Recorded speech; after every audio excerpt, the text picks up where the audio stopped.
ముఖ్యంగా ఈ రోజున ఈ ప్రెస్ మీట్కి వచ్చిన జర్నలిస్టు మిత్రులందరికీ కూడా నా నమస్కారాలు. అలాగే నూతన సంవత్సరం సందర్భంగా నా శుభాకాంక్షలు కూడా తెలుపుకుంటా ఉన్నాను.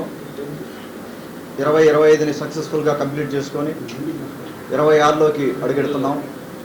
మీరు ఏదైతే 26లో చేయాలని అనుకుంటున్నారో, ఏ టార్గెట్స్ అయితే మీరు ఫిక్స్ చేసుకుని ఉన్నారో, కుటుంబ పరంగా కానీ పిల్లల పరంగా కానీ, అవన్నీ కూడా సక్సెస్ఫుల్గా మీరు సాధించి ముందుకెళ్ళాలని మనస్ఫూర్తిగా ఉదయగిరి నియోజకవర్గ ప్రజల తరఫున జర్నలిస్ట్ మిత్రులందరికీ కూడా నమస్కారాలు తెలుపుకుంటున్నా. అలాగే ఉదయగిరి నియోజకవర్గ ప్రజలకి కూడా మరొకసారి నా నూతన సంవత్సర శుభాకాంక్షలు తెలుపుకుంటా ఉన్నాను.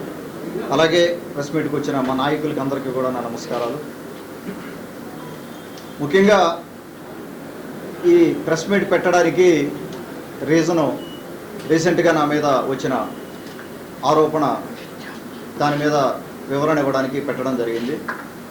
దానికి వెళ్ళబోయే ముందు ఒక్క 2 నిమిషాలు అసలు రాష్ట్రంలో ఏం జరుగుతూ ఉంది అంటే, ఒక రకమైన శాంతి భద్రతలకి విఘాతం కలిగించేదానికి వైసీపీ పార్టీ ఒక పెద్ద కుట్ర చేస్తూ ఉంది.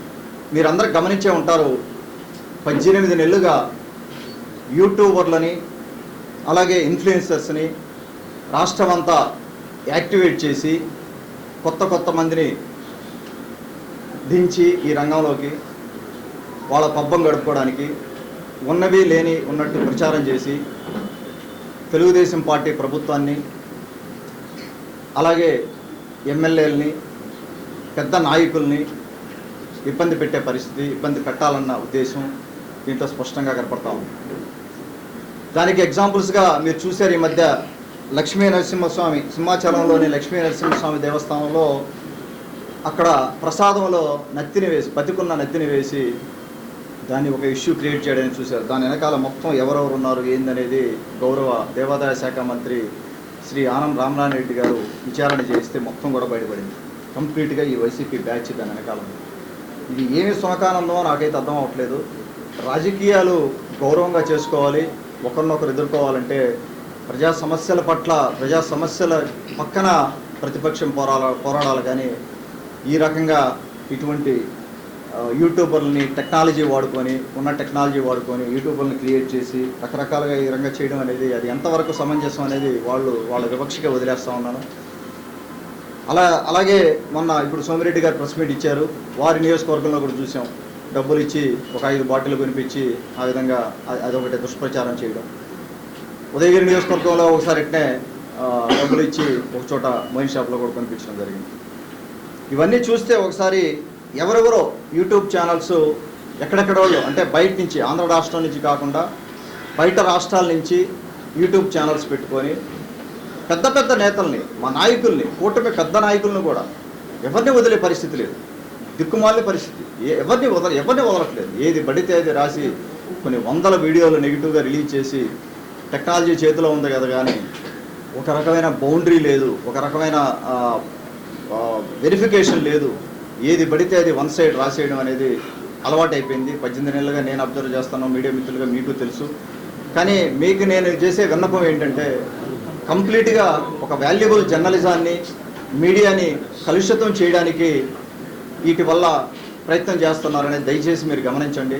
వారి పట్ల మీరు కూడా అలర్ట్గా ఉండాల్సిన అవసరం ఉంది. ఎందుకంటే ఒక గొప్ప మీడియా రంగం, రాబోయే టెక్నాలజీని వాడుకొని మనం ముందుకెళ్తే ఎన్నో ప్రజా సమస్యలను మనం సాల్వ్ చేయొచ్చు, ఈజీగా కమ్యూనికేట్ చేసుకోవచ్చు, నాయకుల దృష్టికి తీసుకోవచ్చు. గౌరవ ముఖ్యమంత్రి చంద్రబాబు నాయుడు గారికి తీసుకెళ్లే పరిస్థితి ఉంది. అలాగే మా యువనేత కానీ, ఉప ముఖ్యమంత్రి కానీ, లోకేష్ గారు కానీ, మన పవన్ కళ్యాణ్ గారి దృష్టికి తీసుకెళ్లే అవకాశం ఉంది. ఈ టెక్నాలజీ వాడుకొని ఇంకెన్నెన్నో మనం ఛాలెంజెస్ ఫేస్ చేసే అవకాశం మనకు ఉంది. కానీ దీన్ని కంప్లీట్గా రాంగ్ ట్రాక్లోకి వెళ్ళే పరిస్థితి ఉంది. చట్టపరంగా చట్టాలని కఠినతరం చేసి ఈ సోషల్ మీడియాకు కూడా కొన్ని చట్టాలు అప్లై చేసి చేయాల్సిన అవసరం ఉందని నేను పర్సనల్గా భావిస్తూ ఉన్నాను. ఇదంతా అయిన తర్వాత ఒకసారి నా నేపథ్యం చూసుకుంటే, నేను ప్రజల శ్రేయస్సుని, అభివృద్ధిని కాంక్షించి వాళ్ళకి ఎప్పుడు కూడా నేను నచ్చుతాను. ఉదయగిరి నియోజకవర్గమే కాదు, ఆ పాయింట్ ఆఫ్ వ్యూలో నేను వర్క్ చేస్తున్నప్పుడు ఆ విధంగా చూసినప్పుడు నేను అందరికీ నచ్చుతాను, ఎక్కడ ఇష్యూ లేదు. అక్రమంగా కొంతమంది ఏంటంటే, అక్రమంగా మేము వెనకేసుకుందాం, మేము అవి చేస్తాం అనే వాళ్ళని నేను ఎంటర్టైన్ చేయకపోతే డెఫినెట్గా వాళ్ళు నా మీద ఇటువంటి చేసే అవకాశం ఉంది. దానికి మటుకు నేను డెఫినెట్గా చంద్రశాసన టైప్లో దానికి నిలబడడానికి నాకే ఎటువంటి భయం లేదు. రాజకీయాల్లో నిజాయితీ నిబద్ధత వాటి విశ్వసనీయత కోసం వచ్చిన వాళ్ళం. మీరు ఒకసారి నా బ్యాక్గ్రౌండ్ చూసుకుంటే మీకు ఇంతకుముందు కూడా నేను ప్రెస్ మీట్లో చెప్పడం జరిగింది. కాకర్లా చారిటబుల్ ట్రస్ట్ పెట్టినప్పుడు ఎంతోమంది యూత్ ట్రస్ట్కి వర్క్ చేయడానికి వచ్చారు. అలాగే ఎంతోమంది మహిళలు వర్క్ చేయడానికి వచ్చారు. ఉదయగిరి నియోజకవర్గంలో పూర్తిగా సర్వే చేసుకొని ఎక్కడెక్కడ ఏ సమస్యలోనే పూర్తిగా అర్థం చేసుకున్న తర్వాత నేను ట్రస్ట్ పెట్టడం జరిగింది. ట్రస్ట్ అయిన తర్వాత టికెట్ వచ్చి ఎలక్షన్కి వెళ్ళడం జరిగింది. ఎలక్షన్కి వెళ్ళినప్పుడు దగ్గర నాకు గుర్తుంటుంది 70 నుంచి 80 మంది దాకా మహిళలు క్యాంపెయిన్లో పనిచేశారు. ఎవరో కూడా తెలియదు నాకు. కొంతమంది మహిళలు అయితే నాకు ఎవరో కూడా తెలియదు. ఆడపడుచులు ఎంతోమంది వచ్చి సహాయం చేయడం జరిగింది. 70-80 మంది ఆడపడుచులు సహాయం చేయడం జరిగింది. అలాగే దాదాపుగా ఎలక్షన్ ముందు 2 నెలలు 3 నెలలు టికెట్ వచ్చినప్పటి నుంచి కూడా ఎక్కడెక్కడి నుంచో వచ్చారు వాళ్ళు. ఎక్కడెక్కడి నుంచో వచ్చి నాకు ఎవరో కూడా తెలియని పరిస్థితి ఉన్నప్పుడు పార్టీ మీద అభిమానంతో ఎక్కడి నుంచో వచ్చాడు, తనకు సహాయం చేయాలనే ఉద్దేశంతో ఎంతోమంది ఆడపడుచులు నాకు సహాయం చేయడం జరిగింది. ఈ మధ్య రీసెంట్గా ఈ వెంగమాంబ అనే ఆవిడ మన మీద ఒక ఆరోపణ చేయడం జరిగింది. నేను ఆవిడ గురించి ఒక్కసారి 2 నిమిషాలు అసలు ఏం జరిగింది అనేది. ఆవిడ ఎలక్షన్లు అయిపోయిన తర్వాత ఆగస్టులో ఎలక్షన్లు జూన్లో ఎలక్షన్స్ అయిపోయినాయి. జూలై 1 మొదటి తారీఖు అనుకున్నా. ఒక రకంగా ఏంటంటే నాకు లైఫ్లో ఇప్పుడు దాకా నా లైఫ్లో ఒక ఆడపడుచు నన్ను క్వశ్చన్ చేస్తే సమాధానం చెప్పుకోవాల్సిన పరిస్థితి, వివరణ ఇవ్వాల్సిన పరిస్థితి వస్తుందని చెప్పి నేనైతే అనుకోలేదు. ఫస్ట్ టైం నాకు వచ్చింది ఇది. రాజకీయాల్లో సాధారణం ఇవన్నీ అని తెలుసు. అయినా కూడా మనం రాజకీయాల్లోకి వచ్చాను. నేను ప్రత్యక్ష రాజకీయాల్లోకి వీటన్నిటికీ భయపడేది లేదు. ఇక్కడ సమస్య ఏంటంటే ఆమె వెనకాల పెద్ద కుట్ర ఉంది. దీనికి ఎవరెవరు ఆమెని వాడుకుంటున్నారు, ఆమె వెనకాల ఏమేమి చేయించారు, ఆమెను ఎందుకు ఈ విధంగా ముందుకు పుష్ చేసి ఈ రకంగా వీడియో చేయించాల్సిన పరిస్థితి వచ్చింది అనేది కూడా మొత్తం నా దగ్గర క్లియర్గా ఎవిడెన్స్లతో సహా అన్నీ ఉన్నాయి. అన్నీ కూడా మనం ఎంక్వైరీలో తేలుతాయి. జరిగింది ఏంటంటే ఇక్కడ ట్రస్ట్ అయిపోయిన తర్వాత ఎలక్షన్ అయిపోయిన తర్వాత జూన్లో ఎలక్షన్ అయిపోయిన తర్వాత జూలై 1 తారీఖున ఈ అమ్మాయిది ఏరుకులు దుత్తులూరు మండలంలో ఏరుకొల్లు గ్రామం అయితే ఒకరోజు నేను పెన్షన్ పంపిణీ కార్యక్రమానికి అక్కడికి వెళ్ళడం జరిగింది. వెళ్తే ఆమె హస్బెండ్ పిల్లలు బయట రోడ్డు మీద అక్కడ వాళ్ళ ఇల్లు దగ్గరే ఉన్నది అనుకుంటాను, అక్కడ నన్ను ఆపడం జరిగింది.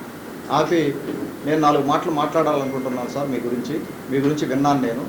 మీరు ఎక్కడి నుంచో వచ్చారు, సేవ చేయడానికి వచ్చారు, మీ గురించి 4 మాటలు మాట్లాడాలంటే ఆ రోజున అమ్మాయి వీడియో చేయడం జరిగింది. నా పక్కనే నిల్చొని వాళ్ళ హస్బెండ్ అందరు కలిసి నిల్చొని కొంతమంది నాయకులతోటి వీడియో చేయడం జరిగింది. అప్పుడు మొదటి పరిచయం.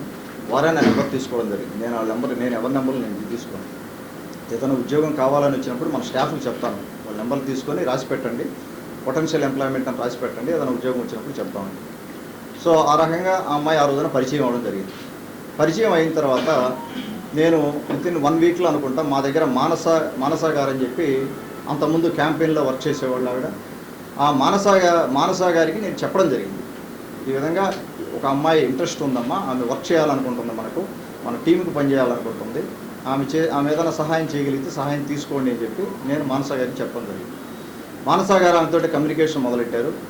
కమ్యూనికేషన్ మొదలెట్టిన తర్వాత ఒక అంగన్వాడీ సెంటర్లు అంటే జూలై ఆగస్టు సెప్టెంబర్ అంతే రఫ్గా ఆ 3 నెలల్లోనే ఒక అంగన్వాడీ సెంటర్స్ లిస్ట్ అంతా కూడా అమ్మాయికి పంపించి ఒక ఎక్సెల్ షీట్ పంపించి దాంట్లో ఇన్ఫర్మేషన్ గ్యాదర్ చేయమని. సరే, ఆ అమ్మాయి ఎక్కడో వాళ్ళు కర్ణాటకలో ఉంటారు, మన వెంగమాంబ గారు వాళ్ళ కుటుంబం కానీ వాళ్ళంతా కూడా కర్ణాటకలో ఉంటారు. వారు దసరా సెలవులకు రావడం జరిగింది. ఆ రోజు జూలైలో నా చేత వీడియో ఫస్ట్ అది పరిచయం అయిన తర్వాత వారు మళ్ళా కాన్స్టిట్యున్సీకి వచ్చింది దసరాకి. అంటే ఇదంతా కూడా 2024 జూను అక్టోబర్ మధ్య జరిగింది. సో అక్టోబర్లో వాళ్ళు మళ్ళా రావడం జరిగింది. దసరా సెలవులకు వచ్చారు, అంటే మనకు వర్క్ చేయడానికి రాలేదు, దసరా సెలవులకు వచ్చారు. అంగన్వాడీ సెంటర్స్ని విజిట్ చేసి ఆ లిస్ట్ ప్రిపేర్ చేయమని ఆవిడకి వర్క్ ఇవ్వడం జరిగింది మానస. సో మానస ఆ వర్క్ ఇచ్చిన దానివల్ల ఆ అమ్మాయి కొన్ని సెంటర్స్ తిరిగిన దానివల్ల ఆ రోజున ఏమైందంటే అంగన్వాడీ సెంటర్స్లో ఎవరికైతే పర్మనెంట్ బిల్డింగ్ ఉండి కరెంట్ కనెక్షన్ ఉంటుందో ఆ ఫెసిలిటీస్ ఉన్న లిస్ట్ అన్ని కూడా తీసుకోమని చెప్పి అమ్మాయికి ఇవ్వడం జరిగింది. ఆ అమ్మాయి ఆ వర్క్ చేసింది, కొంతవరకు వర్క్ చేసింది. ఆ వర్క్ మనసాకి ఇవ్వడం జరిగింది. అంటే 2-3 రోజులు మనకు వర్క్ చేయడం జరిగింది. కానీ ఒకరోజు కొండాపురంలో ప్రజా దర్బార్ జరుగుతూ ఉంటే ప్రజా దర్బార్ దగ్గరికి వచ్చింది.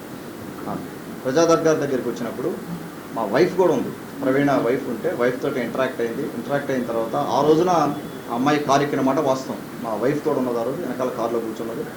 ఆ నెక్స్ట్ డే కూడా నేను ప్రోగ్రామ్స్లోకి వెళ్తా ఉంటే ఎక్కడో మధ్యలో దొత్తులోనే ఎక్కడో కారు ఎక్కిన మాట వాస్తవం. విజయరామరెడ్డి గారు మన సీనియర్ నాయకులు కూడా వెనకాల ఉన్నారు, వారితో పాటు కారు ఎక్కారు. 2 సందర్భాల్లో ఆవిడ కారు ఎక్కిందని మన స్టాఫ్ చెప్తా ఉన్నారు. నాకున్న ఇన్ఫర్మేషన్ కూడా అది. సో ఇది నా దృష్టికి 3 రోజుల క్రితం వచ్చింది, ఈ విధంగా వీడియో చేసిందని చెప్పి. నేను కొంత వెరిఫికేషన్ చేసుకోవాల్సిన అవసరం ఉంది కాబట్టి స్టాఫ్ తోటి అసలు ఎవరెవరితో వర్క్ చేశారు, ఈవిడ ఏమేమి పని చేసింది ఏంటనే తెలుసుకోవడానికి ఇది చేయడం జరిగింది. తర్వాత అది అక్టోబర్ టైం అనుకుంటుంది. అక్టోబర్కి అయిపోయింది. అంగన్వాడీ ఇది అయిపోయిన తర్వాత అలా ఎమ్మెల్యే చేస్తానంటూ మోసం చేశారు. అంటే వెరిఫికేషన్ చేసుకోరా మీరు? ఒక సైడే ఏది చెప్తే అది రాసేస్తారా? ఏమి జర్నలిజం సాక్షి, ఇది ఏం జర్నలిజం సాక్షి మీడియా మేనేజ్మెంట్ ఒకసారి ఆలోచించుకోవాలి. మొత్తం వేస్తాం, లీగల్గా వెళ్తాం దీని మీదకి. ఏమి చూసుకొని వేస్తున్నారు? టీడీపీ మహిళా నేతని కూడా కనీసం వెరిఫై చేసుకోకుండా మీరు న్యూస్ వేస్తున్నారంటే. అలాగే నిన్న బీఆర్కేలో కూడా వేశారు, బిగ్ టీవీలో కూడా వేశాడు. కాకల సురేష్ మోసం చేశాడు. వెరిఫై చేసుకోండి, దయచేసి వెరిఫై చేసుకోమని చెప్తున్నాను. వెరిఫై చేసుకొని ఏంటి తప్పలేదు, మీకు కావాల్సినవి. అలాగే సోషల్ మీడియాలో అంటే ఈ పెద్ద మనుషులు వీళ్ళు ఏం చేస్తున్నారు అనే దానికి ఒక ఆయన స్టేటస్ పెట్టుకున్నాడు. ఏమని పెట్టాడు? ఆయన 25 ఏళ్ళు ఉదయగిరిలోనే ఉంటాను అన్న వ్యక్తిని 2.5 సంవత్సరంలో అమెరికాకి తిరిగి వెళ్ళేటట్టు చేస్తా ఉదయగిరి మాజీ ఎమ్మెల్యే ఒక ఆయన స్టేటస్ పెట్టుకున్నాడు వాట్సాప్లో పబ్లిక్గా. ఉదయగిరి నియోజకవర్గంలో ఒక ఆయన స్టేటస్ పెట్టుకున్నాడు. దుత్తలూరు మండలం అనుకుంటే ఇది పరిస్థితి. ఉదయగిరి నియోజకవర్గంలో ఇది పరిస్థితి. 18 నెలలుగా పార్టీలో ఉండి పార్టీ భవిష్యత్తు ఇస్తే పార్టీలో ఎదిగి పార్టీకి ద్రోహం, పార్టీ ఎమ్మెల్యేకి ద్రోహం, ఒక్క పైసా ప్రజలకు ఉపయోగపడింది చేసింది లేదు. 18 నెలలు ఒక బచ్చా బ్లాక్ మెయిలర్ని పెట్టుకొని, పేర్లు ఎందుకు చెప్పడం లేదంటే దీని వెనకాల లీగల్గా వెళ్తున్నాం కాబట్టి పేర్లు చెప్పాలని చెప్పట్లేదు. మొత్తం డేటా అంతా తీస్తున్నాం, దీని వెనకాల ఎవరున్నారనేది. దాదాపుగా 25 లక్షల దాకా ట్రాన్సాక్షన్ చేసి పనికిమాలిన వీడియో చేయించారు. సో నేను చెప్పేది ఒకటే, జర్నలిస్ట్ మిత్రులకి దయచేసి ఇంతకుముందు కూడా నేను చెప్పాను మీకు ఏదైనా కూడా ఎక్కడైనా కూడా ఏదైనా వీడియో వచ్చినా ఏం చేసినా కూడా చాలామంది పాపం నా సలహాలు ఇస్తున్నారు, వెరిఫికేషన్ చేసుకుంటున్నారు. జరిగిందా జరగలేదా ఒకసారి వెరిఫై చేసుకుంటే తెలిసిపోతుంది కదా దాంట్లో ఏముందనేది. తర్వాత ఇంకొకటి, ఆ అమ్మాయి సంవత్సరం రోజుల నుంచి గంగమాంబ గారు సంవత్సరం రోజు నుంచి వర్క్ చేసామని చెప్పారు. నా ఫోన్లో నా వాట్సాప్ చాట్స్ అమ్మాయి చాట్స్ కూడా ఉన్నాయి నా దగ్గర 2 ఫోన్లు ఉన్నాయి. 2 ఫోన్లో 2 చాట్స్ ఉన్నాయి. 2 చాట్స్లో last chat conversation October 2024. October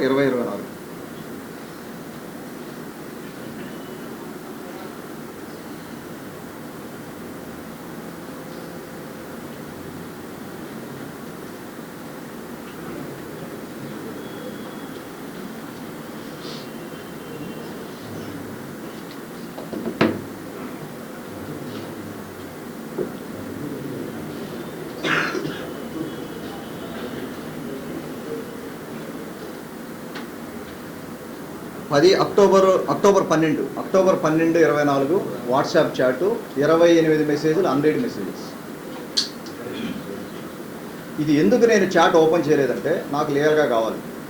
దీన్ని నేను డిపార్ట్మెంట్కి హ్యాండ్ ఓవర్ చేస్తాను, మీడియా మిత్రుల సమక్షంలో కూడా హ్యాండ్ ఓవర్ చేస్తాను. నాకు ఏం కనిపించలేదు, నేను డిపార్ట్మెంట్కి హ్యాండ్ ఓవర్ చేస్తాను ఇది. ఎందుకంటే ఆ అమ్మాయి బేస్లెస్ అలిగేషన్స్, ఫేక్ న్యూస్ నా మీద మాట్లాడుతుంది కాబట్టి ఇది చెప్పాల్సిన అవసరం ఉంది. ఎందుకంటే ఆ అమ్మాయి చుట్టూ జరిగే కాన్స్పిరసీని కూడా బయట తీయాల్సిన అవసరం ఉంది కాబట్టి 28 మెసేజెస్ నేను కావాలని ఓపెన్ చేయలేను. అంటే అక్టోబర్ 12వ తారీఖు వరకు కమ్యూనికేషన్ ఉంది. కానీ ఆ అమ్మాయి ఏమంటుంది, సంవత్సరం రోజుల నుంచి నేను కాకర్ల ట్రస్ట్కి రోజు పోయాను, నేను తుఫాన్లో పోయాను, వర్షాలు వస్తుంటే పోయాను. ఎందుకు తల్లి అబద్ధాలు ఎందుకు తల్లి? చదువుకున్నారు మీరు ఇంజనీరింగ్ చేశామని చెప్పారు. ఎందుకు అబద్ధాలు? ఎవరి మీద అబద్ధాలు? తెలుగుదేశం పార్టీ ఎమ్మెల్యే మీద అబద్ధాలు. ఏం సాధిద్దామని? డబ్బుల కోసమా, ఫేమ్ కోసమా, లేకపోతే ఓవర్ నైట్ స్టార్ అయిపోదాం అనుకోనే? ఓవర్ నైట్ స్టార్ ఇట్లా ఎవరు తల్లి?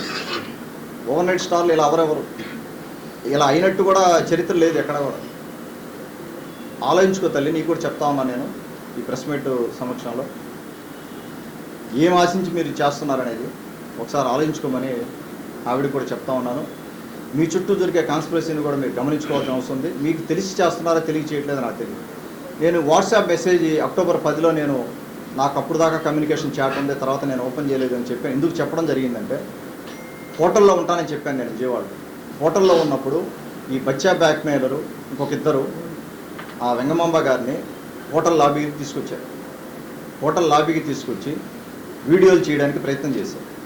నాకు ఇంటెలిజెన్స్ ఇన్ఫర్మేషన్ ఉంది. నా గన్మ్యాన్ అలర్ట్ చేశాడు, నా పిఎస్ఓ అలర్ట్ చేశాడు, నా స్టాఫ్ అలర్ట్ చేశాడు. సార్ ఇది తప్పు జరగబోతా ఉంది, ఇక్కడ వీళ్ళు రాంగ్గా దీన్ని ప్రొజెక్ట్ చేసి ఇక్కడ వీడియోలు తీయాలని ప్రయత్నం చేస్తున్నారని చెప్తే, ఆ రోజుతో నేను ఇమ్మీడియట్గా మానసకి కానీ మన స్టాఫ్కి కానీ కాల్ చేసి, ఈమెతో ఎటువంటి కమ్యూనికేషన్ చేయొద్దు దయచేసి. నేను ఆమెను తప్పు పట్టడానికి కూడా కాదు, ఆవిడకి కూడా తెలిసి ఉండకపోవచ్చు తల్లి, నీకు అదే చెప్తాను నేను. మీకు కూడా తెలిసి ఉండకపోవచ్చు, మీ చుట్టూ ఏం జరుగుతుందని తెలిసి ఉండకపోవచ్చు. పనికి మాలిన వాళ్ళని, పనికి మాలిన బ్లాక్ మెయిలర్స్ని మీ చుట్టూ పెట్టుకొని మీరు ఆ రోజున హోటల్ లాబీలో ఉన్నారు. నేను కూడా మాట్లాడాను మీతో. ఆ రోజున మీరు అడిగారు పాలిటిక్స్ వద్దని. ఎవరు చెప్పారమ్మా పాలిటిక్స్ వద్దని? నేను ఎవరు చెప్పడానికి పాలిటిక్స్ వద్దని? నేను ఏ మనిషికైనా కూడా పాలిటిక్స్ వద్దు, నువ్వు వచ్చి ఇచ్చి అని మా బంధువులా మీరేమన్నా? లేకపోతే మీ కుటుంబాన్ని ఉదయగిరికి రమ్మని? నాకేం అవసరం మీ కుటుంబాన్ని ఉదయగిరికి రమ్మనాల్సి అవసరం? మీరు ఏం వ్యాపారం చేసుకుంటే నాకెందుకు? ఏమన్నా అడిగినప్పుడు సలహాలు ఇస్తాం అంతే. ఉదయగిరిలో కూడా అవకాశాలు ఉన్నాయని అంటాం. ఒకవేళ ఆయన చెప్పుంటే ఉదయగిరిలో కూడా అవకాశాలు అంటే మీరు వచ్చి సెటిల్ అవ్వమని, ఉదయగిరిలో మీ వ్యాపారాలు మానుకొని రమ్మని. మీకు ఏం వ్యాపారం ఉందో నాకు తెలియదు అసలు. ఏం వ్యాపారం ఉందో మానుకొని రమ్మని ఎవరు చెప్పారు మీకు? ఎందుకమ్మా ఇవన్నీ ఈ కథనాలని? ఒకవేళ ఏదన్నా చెప్పున్నా కూడా నేను మీ మంచి కోసం, మీకు అవకాశాలు ఉన్నాయి లేకపోతే మీరు ఎదగాలని కోరుకునేవాడిని కాబట్టి ఆ విధంగా చెప్పుండొచ్చు. ఎవరికైనా జనరల్గా చెప్తుంటాం అంతేగాని నేను అందుకని ఆ చాట్ కూడా ఓపెన్ కూడా చేయలేదు. అంటే ఆ 28 అన్రీడ్ మెసేజెస్ చాట్లో ఉన్నాయి. ఆ చాట్ కూడా నేను ఓపెన్ చేయలేదు. చాట్లో నేను ఏం మాట్లాడానని కూడా నేను చాట్ ఓపెన్గా నేను చెప్తాను. చాట్లో నేను ఏదన్నా ఒక్క ఓడు నేను తప్పుగా కానీ మాట్లాడి తప్పుడు హామీ కానీ నేను ఇచ్చుంటే దాంట్లో చాట్లో ఉంటుంది కదా, పొద్దున్న తెలుస్తుంది. మీకు ఓపెన్గా మీ దగ్గరే ఉన్నది కదా తల్లి చాట్. బయట పెట్టుకోండి మొత్తం, బయటికి ఇవ్వండి మొత్తం. నాకు ఏ అభ్యంతరం లేదు. ఎందుకంటే మీరు ఈ రోజున వచ్చి మాట్లాడుతున్నారు కాబట్టి నాకు చెప్పాల్సిన అవసరం ఉంది కాబట్టి నేను చెప్తాను.